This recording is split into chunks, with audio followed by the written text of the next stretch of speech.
Eğer bu dünyanın sinek kanadı kadar Allah nezdinde kıymeti olsaydı, kafir bir yudum su içemezdi. Demek ki o kadar bile kıymeti yok. Evet, isteyene ver demiş Huri Gilman onları, bana seni gerek seni.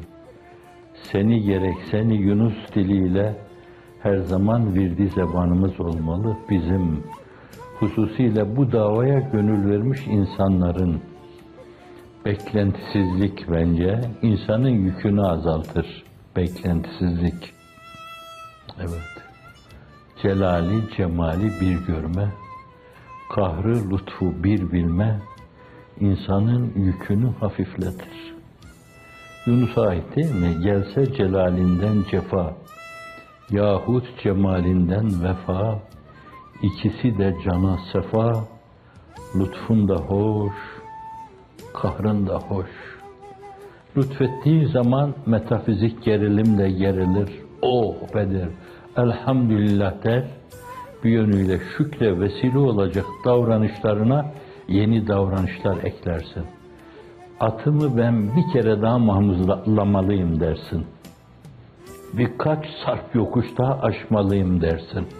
Lütuflar karşısında.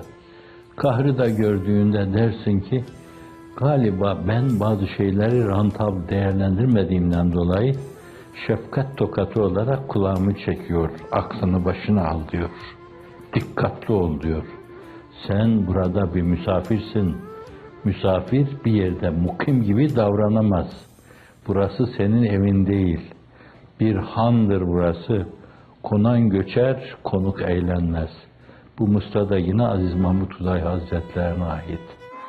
İki kapılı bir handır. Burada konan göçer, konuk eğlenmez. Alvar İmamı farklı bir versiyonuyla söyler. Acep bir kervanhane bu dünya, gelen gider, konan göçer bu elden. Malı mülkü safa sıfani hulya, gelen gider, konan göçer bu elden.